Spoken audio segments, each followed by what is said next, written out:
Bienvenue sur Africa 24 dans cette nouvelle édition du QG News. Voici les titres de l'actualité. Dernier réglage au Togo avant l'entrée en vigueur de la 5e République. Les premières élections sénatoriales ont été fixées au 2 février 2025. Il s'agira de l'une des dernières étapes avant la mise en place de la nouvelle constitution controversée promulguée en mai dernier. Retour sur la première édition des journées économiques du Burkina Faso au Mali qui s'est tenue du 2 au 4 décembre. Ce rendez-vous visait à favoriser l'implantation d'un espace économique commun au pays de l'AES, l'Alliance des États du Sahel.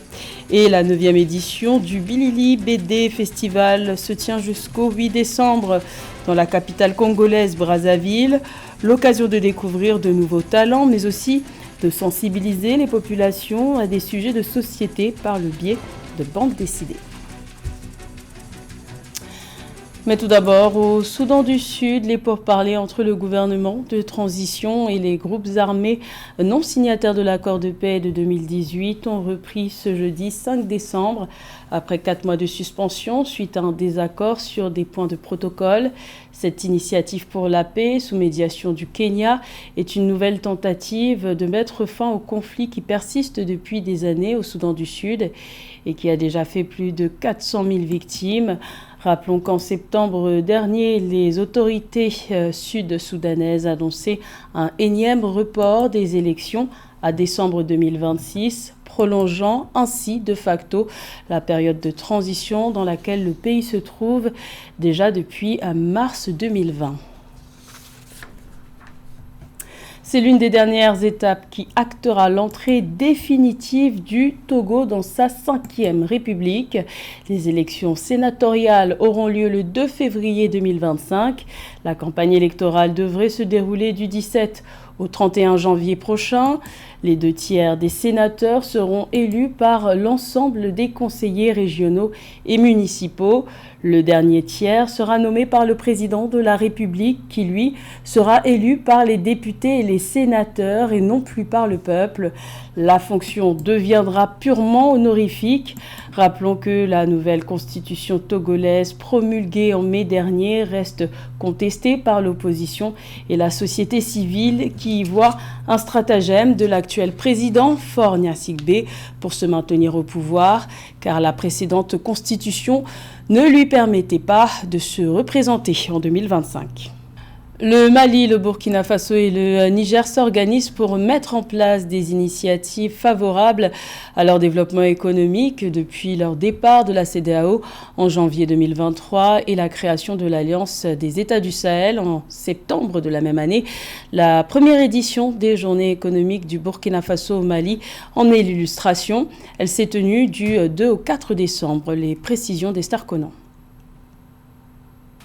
Les premières journées économiques du Burkina Faso au Mali, organisées sous l'égide de la Confédération des États du Sahel, visent à renforcer l'intégration économique entre les deux nations. Cet événement, qui s'est tenu au Centre international de conférence de Bamako, a pour objectif de créer un espace économique commun afin de redistribuer la richesse générée par les échanges commerciaux. En 2022, les exportations bilatérales ont atteint 4,55 milliards de dollars pour le Burkina Faso et 3,91 milliards de dollars pour le Mali. Organisant à Bamako la première journée économique du Burkina Faso au Mali, la contribution à la mise en œuvre de la feuille de route est éclatante. Bien entendu, feuille de route de la première année de la Confédération des États du Sahel. Le retrait prévu du Burkina Faso et du Mali de la CEDEAO en janvier 2025 pourrait restreindre la circulation des biens et freiner certains investissements. Cependant, les perspectives économiques restent positives, avec le Burkina devant devenir la 4e économie de la zone CFA. Les journées économiques proposent des expositions commerciales, des rencontres B2B et des initiatives culturelles pour promouvoir les entreprises des deux pays. Le Burkina Faso, le Mali et le Niger, 3 pays frères et amis, liés à la fois par l'histoire et la géographie, la culture, les valeurs et un destin commun. L'ouverture ce matin des travaux des journées économiques du Burkina Faso au Mali concrétise cette vision et les orientations de nos dirigeants.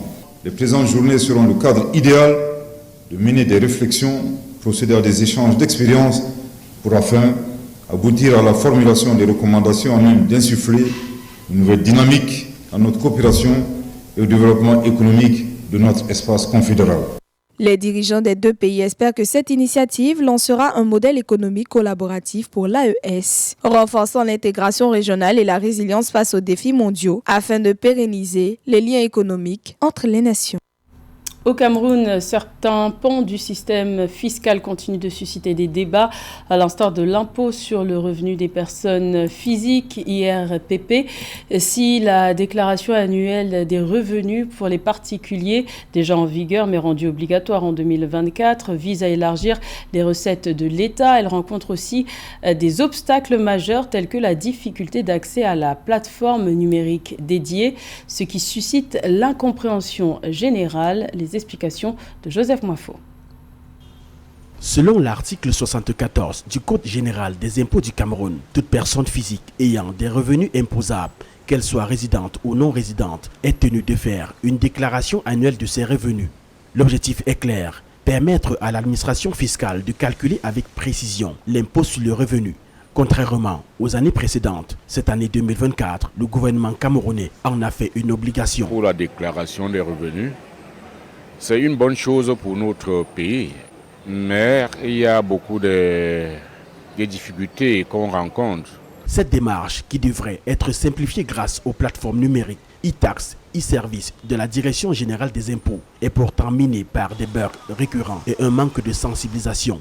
En effet, le même code prévoit des sanctions sévères pour non-déclaration, mais beaucoup d'usagers disent ne pas comprendre leurs obligations. Un gars qui fait des chantiers au quartier, par exemple, n'est-ce pas?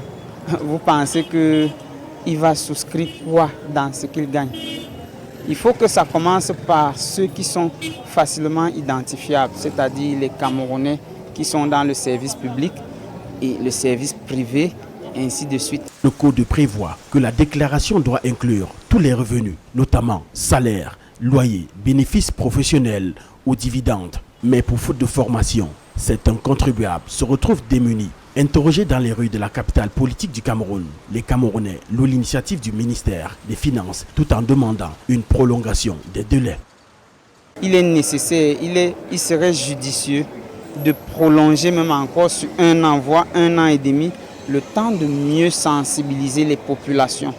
Initialement fixé au 30 juin 2024, le délai pour déclarer l'IRPP a été reporté à 3 reprises. La nouvelle échéance est fixée au 9 décembre 2024. L'administration fiscale, consciente des défis, appelle à la patience. Des dispositions telles que l'assistance dans les centres fiscaux et la mise à jour de la plateforme sont prévues pour pallier les problèmes.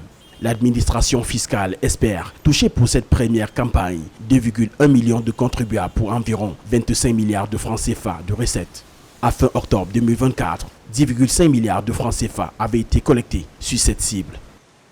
La capitale congolaise Brazzaville accueille du 2 au 8 décembre la 9e édition du Bilili BD Festival, un événement autour de la bande dessinée, l'occasion de découvrir de nouveaux talents mais aussi de sensibiliser de manière ludique les populations à des sujets de société, à l'instar de la démarche entreprise par Daniel Mukembe sur la pollution plastique en République démocratique du Congo. Reportage de notre correspondant à Brazzaville, Deva Pansou. Daniel Mukembe, un BDiste originaire de Lubumbashi, a traversé le fleuve pour rejoindre Brazzaville afin de présenter au public ses différentes créations artistiques. À travers ses bandes dessinées, le Congolais interpelle ses compatriotes contre la pollution plastique en République démocratique du Congo. Il y a 2 bandes dessinées que je présente, donc des bandes dessinées éducatives. Rafiki traite plusieurs thématiques, comme là on traite la question d'actualité qui est la question de l'insalubrité. Vous allez voir, c'est Rafiki, la route est pleine, donc sur le route, vraiment en Afrique, il y a vraiment les bouteilles en plastique et on connaît la suite.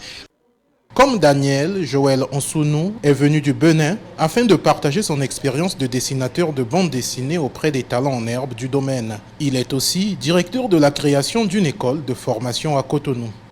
Et ce que moi j'ai essayé d'apporter, c'est mon expérience à travers les formations, puisque nous avons une école délocalisée au Bénin, à Cotonou, ça s'appelle JH Academy, où nous formons les plus jeunes et les talents en œuvre dans les métiers de la bande dessinée. Toutes ces expériences réunies sont mises à profit de la 9e édition du Bilili BD Festival qui a lieu du 2 au 8 décembre 2024 dans la capitale congolaise. Une édition au cours de laquelle Elions convie le public à visiter l'exposition pour le plonger dans l'univers de la bande dessinée, des rencontres pour permettre des échanges avec les auteurs et éditeurs de renom, des concours de cosplay, prix Lili et des spectacles d'animation. 45 invités internationaux qui sont là physiquement, c'est pas rien.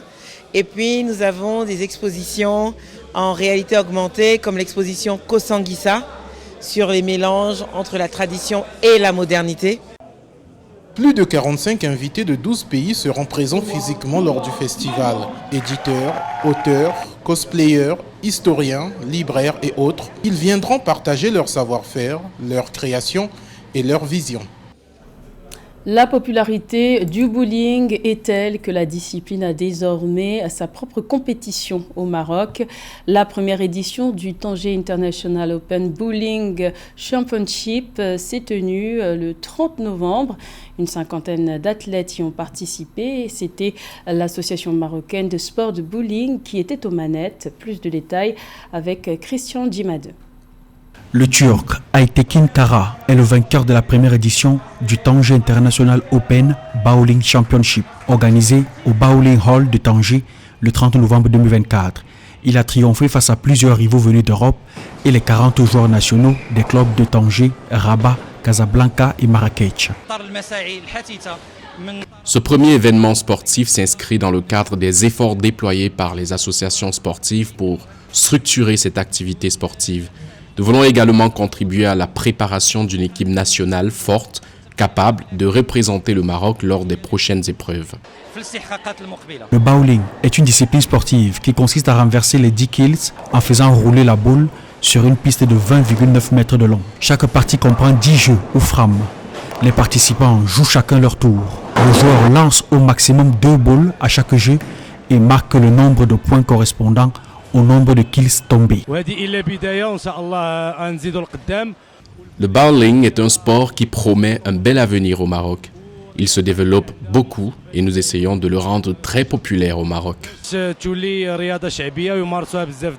La première édition du Tanger International Open Bowling Championship, organisée par l'Association marocaine des sports de bowling, avec l'appui de l'administration du bowling de Tanger, vise à promouvoir cette discipline sportive et suivre le rythme du développement qu'elle connaît dans le monde. L'Association marocaine des sports de bowling se donne pour objectif de structurer cette activité et d'apporter les capacités et le soutien aux membres de l'équipe nationale pour représenter le Maroc lors des tournois internationaux.